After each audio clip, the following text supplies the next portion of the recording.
यह व्यवस्था होने के बाद ये बहुत कठिन है, ये तो मैं भी जानता हूँ बहुत कठिन है कि दो क्लासेस एक ही रूम में चल रहे हैं और ये सामान्यतः मैंने देखा है। और जूनियर में तो और भी आप देखते हैं फर्स्ट सेकंड थर्ड तीनों एक साथ बैठे रहते हैं और ये बहुत ही मुश्किल है क्योंकि उनके टीचिंग टेक्निक अलग है। अब क्लास 1 का टीचिंग टेक्निक बहुत अलग है, क्लास 2 का अलग है, क्लास 3 का अलग है।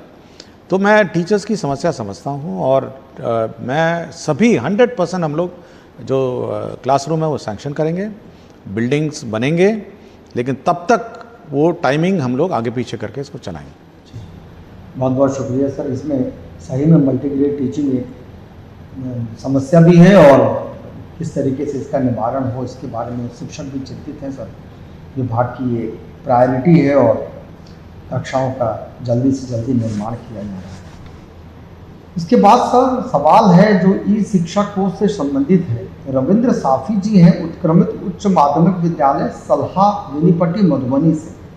ये पूछते हैं कि क्या हम बच्चे की उपस्थिति भी ई शिक्षा कोर्स से लेने के बारे में सोच रहे हैं? हम लोगों ने इसका ट्रायल कर लिया जहाँ तक ई शिक्षा कोर्स से बच्चों का अटेंडेंस है, लेकिन जो अभी टैब भी प्रोक्योरमेंट की प्रक्रिया में है, जो टैब हम लोग उपलब्ध लाने की व्यवस्था में है, तो ट्रायल तो ले लिया गया है कि बच्चे की गिनती ऑटोमेटिकली जो टैब से फ़ोटो होगा ऑटोमेटिकली वो चेक कर लेगा किसका चेहरा कौन सा है और कितने बच्चे आज आ गए हैं।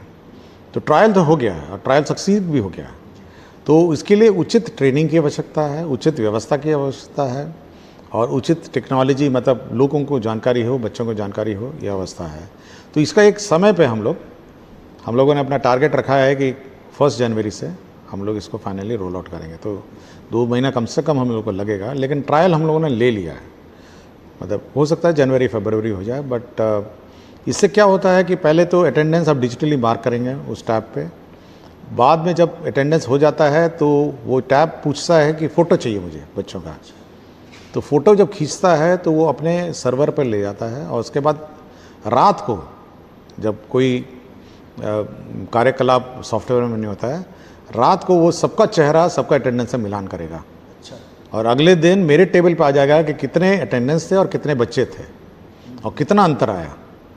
तो कुछ तो सामान्य टेक्नोलॉजी अंतर हो सकता है, लाइट का अंतर हो सकता है, लेकिन अगर कोई बहुत ज़्यादा अंतर आ जाएगा तो वो तो मेरे सामने आ जाएगा कि भाई इतने बच्चे केवल 10 थे और अटेंडेंस लगा दिया 50।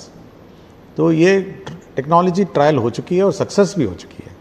अब ये प्रशिक्षण और बहुत हेवी ट्रेनिंग की आवश्यकता है, तो हम लोग ट्रेनिंग के बाद ही इसको लागू करेंगे। ये बहुत अच्छा होगा सर। इससे मुझे लगता है कि बच्चों के विद्यालय आने की जो रफ्तार वो बढ़ेगी भी और बच्चे सीख भी ज़्यादा। ये इमीडिएटली पता चल जाएगा कौन बच्चा एब्सेंट रहता है और रेगुलरली रहता है।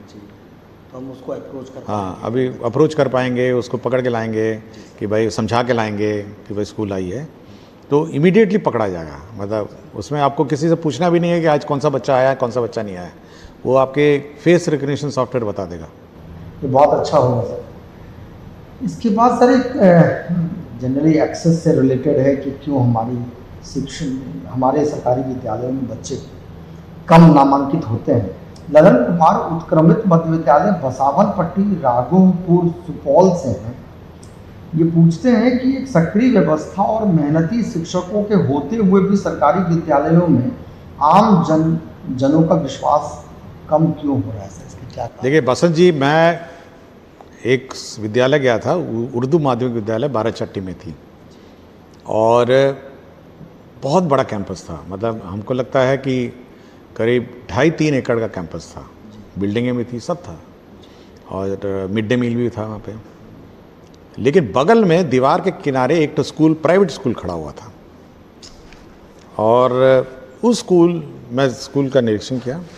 हमारे बच्चे जो थे चौक में मिले, मतलब जो जीटी रोड के सड़क पे हमको मिले बच्चे, और 10 बजे का समय था, 10 सवा 10 बजे। मैं पूछा भी बच्चों से कि भाई 10 बजे तो स्कूल नहीं है। आराम से चलते हुए आ रहे थे, 2-3 लड़कियां थी चलती हुई आ रही थी। और जब हम स्कूल के अंदर घुसे तो पूरी मतलब इंफ्रास्ट्रक्चर वाइज सब कुछ था, कंप्यूटर भी था, क्लासरूम भी थे, सब कुछ था, बेंच था, डेस्क था और टीचर भी फुल थे। मतलब टीचर की संख्या एक भी एब्सेंट नहीं था टीचर, और अच्छे टीचर थे। मतलब बहुत पढ़े लिखे टीचर भी थे और वेल टू डू टीचर, मतलब अच्छे टीचर थे। कोई टीचर में त्रुटि नहीं थी, इंफ्रास्ट्रक्चर में त्रुटि नहीं थी, बेंच डेस्क में त्रुटि नहीं थी। लेकिन बगल वाला प्राइवेट स्कूल है वो बिल्कुल भरा हुआ था, बिल्कुल। मतलब जब मैं उस किनारे बाउंड्री पे गया तो बिल्कुल खचाखच आवाज़ आ रही थी। मैं जानबूझ के गया नहीं अंदर, लेकिन मुझे लगा कि इससे कम से कम 3 गुना बच्चे उधर हैं। और मल्टी स्टोरी बिल्डिंग थी, 1 floor, 2nd floor, 3rd floor, मतलब तो भरा हुआ है। ऐसा लग रहा है जैसे बच्चों को मतलब ठूस के इसको प्राइवेट में करा गया है। तो ये मानसिकता जो है ना, ये सामाजिक मानसिकता है। एक तो पेरेंट्स को गवर्नमेंट स्कूल को सीरियसली लेना चाहिए। जैसा बोला ना, अभिभावक अपना आते नहीं है, तो प्राइवेट स्कूल में अभिभावक नहीं आएगा तो बच्चों को निकाल देगा वो। तो अगर पेरेंट टीचर मीटिंग में अभिभावक नहीं जाएंगे तब समझ सकते हैं कि प्राइवेट स्कूल क्या करता है। और अगर प्राइवेट स्कूल में अगर यूनिफॉर्म के बिना जाएंगे तब क्या करेगा? घुसने नहीं देगा, बाहर खड़ा कर देगा बाउंड्री के बाहर। और प्राइवेट स्कूल में अगर बच्चा अपनी नोटबुक नहीं लेकर आएगा, होमवर्क नहीं करके आएगा, देखिए क्या होता है। तो ये पेरेंट्स को भी देखना है कि शिक्षा मुफ्त है, लेकिन इसका मतलब नहीं है कि ये मुफ्त शिक्षा किसी भी स्तर पर जो पेड शिक्षा है, जिसको प्राइवेट शिक्षा है, उससे कम है। हम यूनिफॉर्म के लिए पैसा भी देते हैं आपको, हम खाना भी मिड डे मील भी खिलाते हैं, सारी किताबें भी देते हैं, बैग, पेंसिल, नोटबुक तक देते हैं हम। प्राइवेट स्कूल में तो सब आपका पैसा लगता है। तो किसी भी, देखिए, अभिभावक को भी समझना चाहिए कि ये बहुत सीरियस पढ़ाई हो रही है और सरकार इस शिक्षा व्यवस्था के प्रति बहुत सीरियस है। कोई कैजुअल पढ़ाई नहीं हो रही है, मैं देखता हूँ बहुत सीरियसली पढ़ाई होती है। और परीक्षा तो बिहार बोर्ड को ही लेना है, बच्चे यहीं से अपेयर। हाँ, अब केवल एवरीडे मतलब good morning good evening English में बोल के, टाई पहन के और मतलब प्राइवेट यूनिफॉर्म पहनने से थोड़ा ना शिक्षा हो जाती है। मतलब अगर यही समझ है तब तो बड़ा चिंता का विषय है। तो सरकारी टीचिंग को पेरेंट्स, समाज, सभी लोगों को बहुत सीरियसली लेना चाहिए। और जब तक सब लोग नहीं लगेंगे, सब लोग, देखिए सामाजिक व्यवस्था है। मैं तो कभी कभी पूछता हूँ कि कभी यूट्यूबर मैंने देखा ऐसे घुस जाते हैं, टीचरों का प्रश्न पूछने लग देते हैं, क्लास चल रही है बच्चों का पूछने। मैं कभी कभी पूछता हूँ कि कभी प्राइवेट स्कूल में ट्राई किया यही बात? प्राइवेट स्कूल में गए और घुस जाइए प्राइवेट स्कूल में और किसी प्राइवेट टीचर से पूछ के देखिए, उन्होंने तो एग्जाम पास किए हैं वो लोग। तो सी उसकी तो परीक्षा भी नहीं होती है ना। यहाँ तो बीपीएससी लिखा है, अपना ये जो सक्षमता परीक्षा सब लिख के आए हैं। यहाँ तो they have qualified an exam. तो आप ट्राई वहाँ करिए ना। तो आप इस व्यवस्था को सीरियस लेना चाहिए and everybody should take it. मैं तो कहता हूँ पत्रकार को भी इसको सीरियसली लेना चाहिए।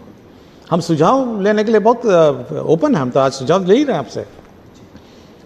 लेकिन इस व्यवस्था, शिक्षा व्यवस्था बहुत सीरियसली लिया जाए, पेरेंट्स सीरियसली लिया जाए। बच्चा अगर 9 बजे से पहले स्कूल नहीं जाए तो उसको डांटना चाहिए कि क्यों नहीं तुम स्कूल जा रहे हो, तुम्हारा तो 9 बजे स्कूल है।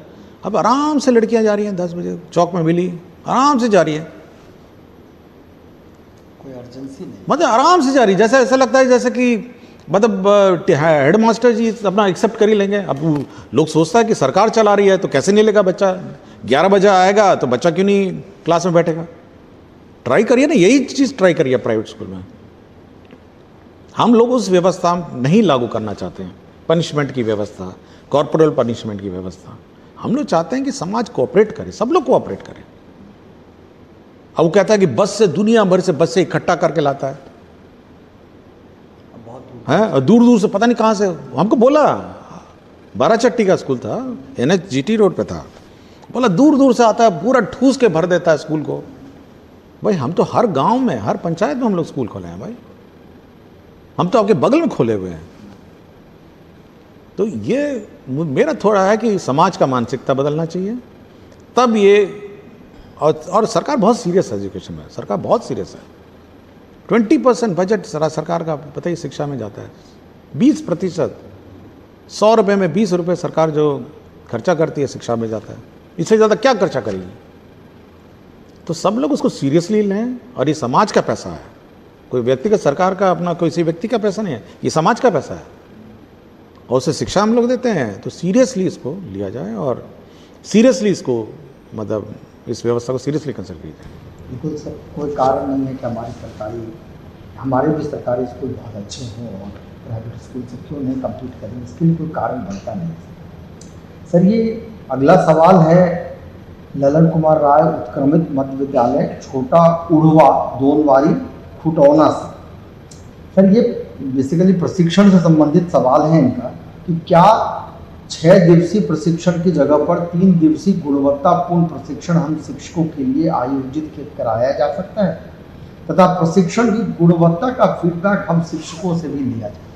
देखिए, पहले तो जो प्रशिक्षण की व्यवस्था है उसमें मूल चूल परिवर्तन की हम आवश्यकता है, ये मैं और हम लोग बहुत चिंतित हैं प्रशिक्षण को लेकर, और हम लोग डिस्ट्रिक्ट लेवल पे ही प्रशिक्षण कराएंगे। ये पहले तो जिला से बाहर भेजते थे, और हम लोग का मानना है कि देखिए, एक दिन जाने में लगता है, एक दिन आने में लगता है, तो 2 दिन तो ये हो गया, और उस प्रशिक्षण की भूमिका बांधने में भी एक दिन लगता है, और लर्निंग कर्व रहता ना, तो देखते हैं कितना समय लगेगा, कितना हम लोग समय में इसको कर पाएंगे, बट हम लोग मूल चूल परिवर्तन करेंगे और रेगुलर हम लोग ट्रेनिंग इसमें रखेंगे, और चाहेंगे कि मतलब शॉर्ट हो, संक्षिप्त हो और रेगुलर हो और इफेक्टिव हो। और जहाँ तक हम लोग का ये फीडबैक का है प्रश्न है, तो हम लोग अब चाहेंगे कि जो भी प्रशिक्षण प्राप्त करते हैं, प्रशिक्षण के बाद वो अपना फीडबैक फॉर्म भरेंगे कि क्या उन्होंने शिक्षा लिया नहीं लिया। और साथ ही साथ हम लोगों ने जो टीचर्स हैं, जो हमारे टीचर्स ट्रेनिंग कॉलेज के टीचर्स हैं, उनको भी हम लोग कुछ स्कूल अटैच कर रहे हैं, ताकि यह भी देखें कि जो आप पढ़ाए हैं टीचर को, वास्तव में जो पढ़ाई है वो वहाँ इम्प्लीमेंट टीचरों ने किया नहीं किया। तो कुछ स्कूल्स हम लोग टेस्ट बेसिस में अटैच करेंगे, ताकि वो लोग देख के आएँ कि उनका जो टीचिंग है वो सही दिशा में जा रहा है या पढ़ा कुछ रहे हैं और हो कुछ रहा है। बहुत बहुत शुक्रिया सर। ये एक सवाल है सर शशिकांत कुमार NPS कांटी टोला भवन गामा खबरिया से। सर ये पूछते हैं कि विभाग के पास शिक्षा सेवक का कैडर है, उपलब्ध है, क्या इनके कार्य और दायित्वों से संबंधित कोई दिशा निर्देश उपलब्ध है?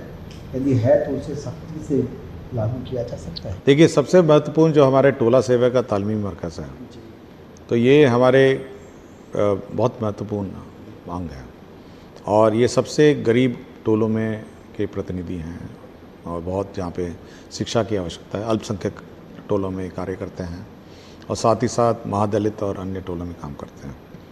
तो मेरा बार बार इनसे अनुरोध रहा है कि आप बच्चों को देखिए स्कूल में समय पे लाइए, जो बच्चे स्कूल से बाहर हैं उनको आप स्कूल में लाइए, और कोशिश करिए कि ये ठीक ठाक पढ़े। और सरकार इन पर बहुत खर्चा करती है, ये शिक्षा के टीचर के व्यवस्था से आप बाहर के लोग हैं, जो अगर कोशिश करेंगे तो महादलित टोलों के, अल्पसंख्यक के बच्चे 100% पढ़ लेंगे। और कोई कठिनाई है तो हम लोग अलग से बात कर सकते हैं, लेकिन मेरा बस ये बार बार अनुरोध रहा है कि आप लोग बच्चों को स्कूल लाइए और पढ़ाइए, और कोशिश करिए कि वो ठीक ठाक पढ़ें। पढ़े लिखे लोग हैं, आपके तालीमी मरकज़ के लोग पढ़े लिखे लोग हैं, आपके टोला सेवक पढ़े लिखे लोग हैं, तो कोशिश करिए जल्द कि अपनी मेहनत लगा के ये सब समाज, ये जो अपेक्षित समाज है, इसमें शिक्षा स्तर में सुधार हो। बहुत बहुत शुक्रिया सर।